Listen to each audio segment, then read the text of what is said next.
You know who I am? Anything you say, anything you say. It's official.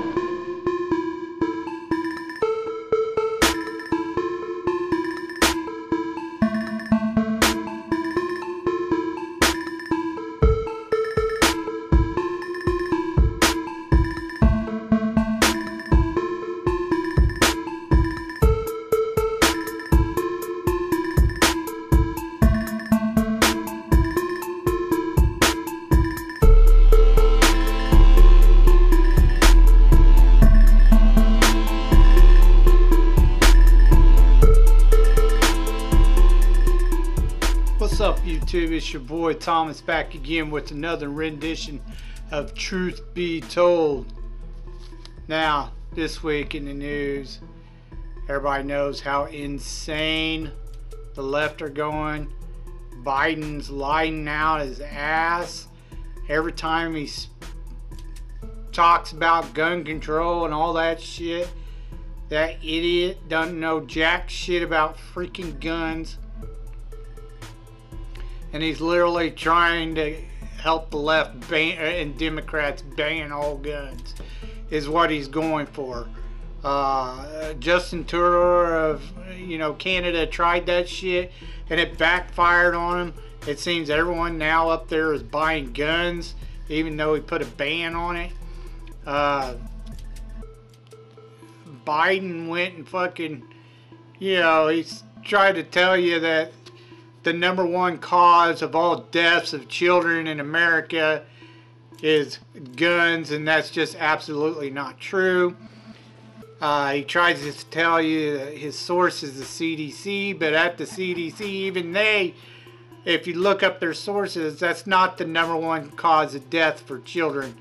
It's like home accidents and shit like that. So he's a retard. He don't know what he's saying. It's not even close on the list. Guns ain't even close on the list. So he's lying out his ass to the people. The far left, they're all lying. They all know it. They don't care if you know it. They're going to do it anyway. Or at least they're going to try. But anyways, that's the big news that I saw. And the whole Texas indoctrinating, whatever, that nightclub incident that happened where the parents are taking their kids to these alphabet community strippers or whatever. Yeah, it's just fucking ridiculous. But anyways, I saw that shit too. It's just dumb. But anyways, let's get on to what I really want to talk to you about. So, I did see a little bit of a teaser trailer. Netflix is coming out with the series that Tim Burton is directing, all about Wednesday Addams from the Addams family. I don't care who you put in as that character. Christina Ricci played that character to a fucking T. She will always be Wednesday to me. You know who I am? Anything. I have no problem with a serial killer female series that they're going to do. But my thing is I know it's going to have like a shit ton of feminism in it. I just already see it coming. Because almost every show nowadays has that crap in it. Especially if it's a female lead in the show. Which seems to be like constantly anymore. Because Holly Weird is stuck in this woke mode. But I'll give the show a watch and see what it's like when it comes out. But my guess it's going to have a bunch of feminism crap in it. I hope to God not. Also, I saw the teaser trailer for Willow, the series. I want this to be good because I love that movie. It's one of the best fantasy films of all time. But the problem with, again, it's going to be woke as fuck. I already know because it's Disney. Disney's doing it, and I guarantee it's going to be woke as shit. It's going to piss me right the fuck on off because they're going to ruin the character Willow. It's going to piss me off. I already know. But I saw that. Orville. I did watch the first episode of Orville. Finally, Orville season 3 is out. It made sense, the story they did for the first episode. I get it.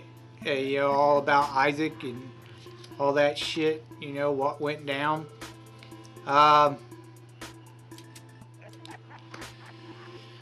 Let's hope this show goes really well. It's only the first episode. The only complaint I had so far with the first episode was they went and changed the theme of the show. They twerked it. You know, it just don't sound right. It kind of pisses me off because I like the theme of the show. You know, the musical theme, the entrance or whatever. And they went and changed it. And it sounds like shit. So, that was my only complaint so far. I'll give you a full review once the whole series is done.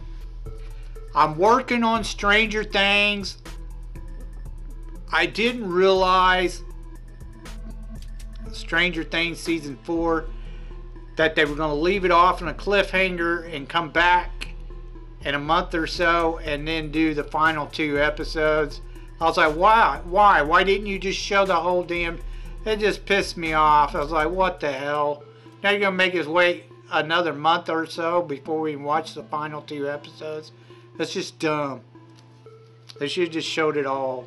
But anyways, I'll give you a full review on that once it's finally out. The main thing I wanted to talk to you about, which I kind of forgot about doing last week, but is the episode 4 and 5 Star Trek Strange New Worlds. Go get you some strange. You know who I am? So in episode 4, it's all about the security girl. We have another whamming episode all about a woman and all her bullshit. I knew when they introduced her at the beginning of the show and she was talking about the Gorn and crap. I knew that at some point in time they were doing something about the Gorn and her, and they did this episode. But the thing was, if you watch the show, it's like Captain Pike's not even in control of his own ship. She's literally yelling at him the entire time of what to do. Do this, do that, do this. You better do it, Captain. We're going to die, or you're going to get us all killed. Do it, do it, do it, do it. And then she would turn to Spock and be like, hey, Spock, I am right, ain't I? And then Spock would be like, you know, mumble off some scientific mumbo jumbo and go, yeah, she's right, Captain. And then the captain would be like, okay, do what she tells you to do. I was like, get the fuck out of here. Now, the Federation knows about the Gorn, and they already know a little bit about the Gorn. Not a whole lot. There's still kind of a mystery, but they do know a little bit about the Gorn. But in this episode, they make it sound like they don't know jack shit about the Gorn. Only she does. Because her colony was culled by the Gorn. They ate every single one of them, and somehow they always leave one survivor to tell about it. So she's the one who was allowed to survive. She's the only one who survived. And I'm just like, get the fuck out of here. It was a dumb episode. It was retarded. Dumb. But that's what you get when you got fucking Kurtzman fucking telling the story. Anyways, the next episode, episode 5, is all about Spock and his fiance. they do a Freaky Friday kind of thing where they switch places or switch bodies. She goes and does his job, and he goes and does her job. But most of the episode wasn't really about Spock. It was about his fiance. So another whammon episode. And then they had to go the nostalgia route. If I could do the whole, fight scene in the original Star Trek with Kirk and Spock, when he's, I forget what it's called, when they only have like 7 years and they got to go mate or some bullshit, the Vulcan thing. Anyways, they did a whole thing on that, like he was dreaming, but nostalgia shit with that. That that shit, that theme song. But anyways, it was dumb. Again, I hate this Spock to a T. This guy sucks as Spock. He cannot play Spock. But yeah, not a good episode.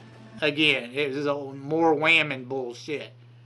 I had some Spock in there, but mostly it was all about her. His fiance. It was dumb. Oh, and Nurse Chapel, she had some kind of... Nurse Chapel's like this whore, likes to go around and just fuck everybody. She don't want a relationship. Get the fuck out of here with that feminism bullshit nonsense. That is not what Nurse Chapel was like on the original series. So go fuck off, Kurtzman. Anyways, let's get on to your B-movie reviews.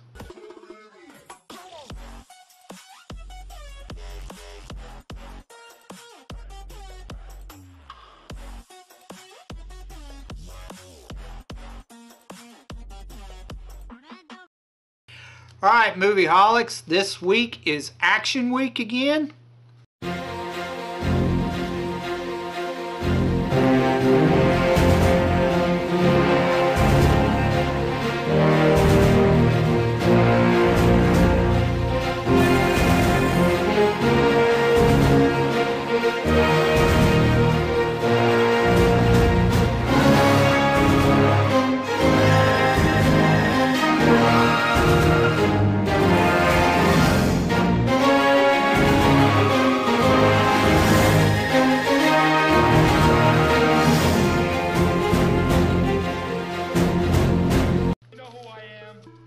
Now, I did have a suggestion from a subscriber.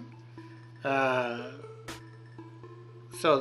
we're going to do a couple more Jean-Claude Van Damme movies this week. The first one was done in 1990. It only made about 16 mil at the box office. So, it made a little bit of money, but not much. And it was called Death Warrant. At first, when I was suggested this movie, I automatically was thinking of Sudden Death, where he's in the hockey rink and shit like that. I faintly remember that movie, but no, this is the one where he goes undercover in a prison. It stars, of course, Jean-Claude Van Damme, but also had Robert Guillaume in it and Cynthia Gibb. Basically, the story is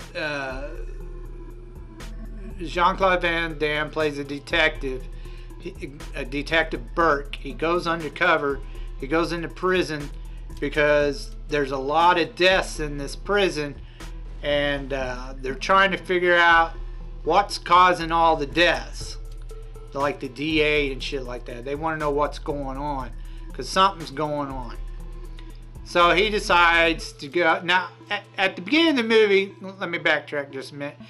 At the beginning of the movie, they show this whole scene with him chasing this serial killer called the Sandman. Now, they do this for a reason. But at the very beginning, he shoots him full of holes like 5 or 6 times. and supposedly the Sandman's dead. So while he goes into this prison undercover, he starts asking questions. And of course, you know, people all of a sudden want to kill him, and they keep trying to kill him. They can't seem to do it right, so they bring in, they get the Sandman transferred to the prison he's in so the Sandman can kill him. So apparently he didn't die, even though he had like 6 bullets shot into him point blank. Whatever. Anyways, the Sandman shows up. Eventually they get in a big fight and he ends up killing the Sandman. Finally, after he tries to kill him like 2 or 3 times in the fight. They find out that the ones that put him in there are also the ones running this business where they're having these guys killed and taking their organs and selling them on the black market, is basically what it is. But all ends well as he gets with the girl, of course. The movie was okay. You know, it wasn't really all that spectacular, that great. It was just a decent action flick. It was kind of slow. You really didn't have any action till the very end where the big fight was. But other than that, it was alright.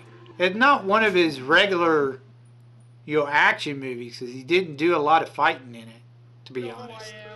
So I give it a thumbs up and a thumbs down. It was alright. It's worth a one-time watch. Let's move on. The next one was done in 1989. It only made about 10 million. Now, this is probably my favorite Jean-Claude Van Damme movie of all the movies that he's ever done. And the movie's called Cyborg. Now, the director of this movie did 2 sequels, but he went a different route. He didn't do like a continuation of the story from this movie. He did 2 other Cyborg movies that he called part of the trilogy, but they were completely different stories. However, there's another director who did another 2 movies that directly connect with this movie here. They were considered sequels. So you have 2 spin-off sequels. I know I watched the 3rd one of this director's trilogy, and it's called Omega Doom. I've already done a review on that, but I didn't know it was supposed to be a part of this trilogy that he did about cyborgs. I didn't know that because it doesn't link to this movie whatsoever, except for the director saying it. It's part of his Cyborg trilogy. Now the other one's called Knights. I've never seen it. I might check that out. But there are 2 direct sequels to this movie done by a different director, which is Cyborg 2 and Cyborg 3. I'll probably eventually get around to watching them eventually too, probably. This starred, of course, Jean-Claude Van Damme, Daly Hatter, which played the Cyborg, Pearl, and then Deborah Richer, which kind of played, not really his girlfriend, but the chick that kept hanging around him. Vincent Klein was the baddie in this. He also starred in this. Basically, what's going on is you have a post-apocalyptic world. Vincent Klein has this gang, and the cyborg chick, she went to go download some data at this computer somewhere. I can't remember where she had to go to get it, but she's heading back to Atlanta, where she came from, to do this because there's a bunch of information on data information, whatever, that could help cure a plague that started in this post-apocalyptic world. So now she has a way for the scientists that sent her on this mission to collect this data to give them a way to make a cure for this plague. Now, the bad guy, Vincent Klein, that plays the bad guy, is Veigar or some shit like that is his name, but he wants to own the cure. That way, he control everybody on the planet. Anything you say. Anything you say. It's official. Jean-Claude Van Damme's character is trying to kill Veigar because he killed his family that at one point in time he was trying to settle down with and have a life, and Veigar and his pirate crew came in there and killed them all except for the little girl. He takes the little girl Haley with him, and Jean-Claude Van Damme, he figures that out, who she is, the girl that's with him. So he now has another reason to kill Veigar or whatever. Eventually he does kill the whole pirate gang. There are a whole bunch of them. Eventually, one by one, he kills them all, including Veigar or whatever. And then, he helps the woman take her to the scientist in Atlanta. She asks him to stay, and he says, "No, I got work to be done. There's people that need help." He's basically called a slinger. He helps people get out of the city. That's what he does. Haley doesn't die. He takes her with him. The girl that was kind of like his girlfriend or whatever, she gets killed. And that's the end of the movie. It's a really good movie. There's a lot of action in this movie. I like the concept and everything about it. It was really cool that he had to fight off certain gangs, including the pirates. Is really cool. I definitely give this movie 2 thumbs up. If you're a hardcore sci-fi fan, you don't want to miss this movie. Excellent movie, especially for Jean-Claude Van Damme. Definitely check it out. Okay, that's all I have time for you this week. Until next time, if you have any thoughts about what I talked about earlier in the video, please leave your thoughts down in the comment section down below. I'd love to hear from you.